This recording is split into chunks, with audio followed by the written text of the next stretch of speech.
ನಾನು ಇಂದು ಕರ್ನಾಟಕದ ಜನತೆಯ ಪರವಾಗಿ, ಅದರಲ್ಲಿಯೂ ಉತ್ತರ ಕರ್ನಾಟಕದ ಕಲ್ಯಾಣ ಕರ್ನಾಟಕದ ಜನತೆ ಪರವಾಗಿ ಇಲ್ಲಿ ನಿಂತು ಕೇಂದ್ರ ಸರ್ಕಾರಕ್ಕೆ ಒಂದು ವಿನಂತಿಯನ್ನು ಮಾಡುತ್ತಿದ್ದೇನೆ.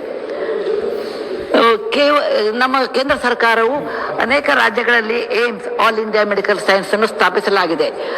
ಆದರೆ ಕರ್ನಾಟಕದಲ್ಲಿ ಒಂದೂ ಇಲ್ಲ. ಇದಕ್ಕಾಗಿ ನಾನು ಘನ ಸರ್ಕಾರಕ್ಕೆ ನಮ್ಮ ಕರ್ನಾಟಕವನ್ನು ದಯವಿಟ್ಟು ಗಮನಿಸಬೇಕೆಂದು ಹೇಳಿಕೊಳ್ಳುತ್ತೇನೆ. ಈ ಆಸ್ಪತ್ರೆ ನಾನು ಹುಬ್ಬಳ್ಳಿಯಾಗಲಿ ಬೆಂಗಳೂರಿಗಾಗಲಿ ಕೇಳ್ತಾ ಇಲ್ಲ. ನಾನು ಕೇಳ್ತಿರುವುದು ರಾಯಚೂರು ಜಿಲ್ಲೆಗಾಗಿ. ರಾಯಚೂರು ಜಿಲ್ಲೆ ಬಹಳ ಹಿಂದುಳಿದಿದೆ. ನೀತಿ ಆಯೋಗದ ಪ್ರಕಾರ ಸಹಿತ ಅನೇಕ ಹಿಂದುಳಿದ ಪ್ರದೇಶಗಳಲ್ಲಿ ಅದು ಒಂದಾಗಿದೆ. ಮೈಸೂರು ದೊರೆಗಳ ಕೃಪೆಯಿಂದ ದಕ್ಷಿಣ ಕರ್ನಾಟಕವು ಸಮೃದ್ಧಿಯಾಗಿ ಬೆಳೆದಿದೆ. ಆದರೆ ಕಳೆದ 250 ವರ್ಷದಲ್ಲಿ ಪರರ ದಬ್ಬಾಳಿಕೆಯಲ್ಲಿ ಅದು ನೆಗ್ಲೆಕ್ಟ್ ಆಗಿ ಅಥವಾ ಮರೆತು ಹೋದಂತಾಗಿದೆ. ಅಲ್ಲಿ ಉತ್ತಮವಾದ ಆರೋಗ್ಯದ ಯಾವುದೇ ಒಂದು ಉಪಾಯಗಳಿಲ್ಲ.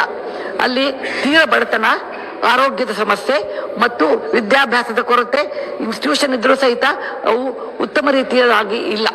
ಇದರಿಂದ ಅಲ್ಲಿಯ ಬಡ ಜನರು ತಮ್ಮ ಆರೋಗ್ಯಕ್ಕಾಗಿ ಮಾಡುವ ಖರ್ಚನ್ನು ಅವರು ಬೆಂಗಳೂರು ಅಥವಾ ದೊಡ್ಡ ಪ್ರದೇಶದಲ್ಲಿ ಇರೋರಿಗಿಂತ ಹೆಚ್ಚು ಖರ್ಚನ್ನು ಮಾಡುತ್ತಾರೆ.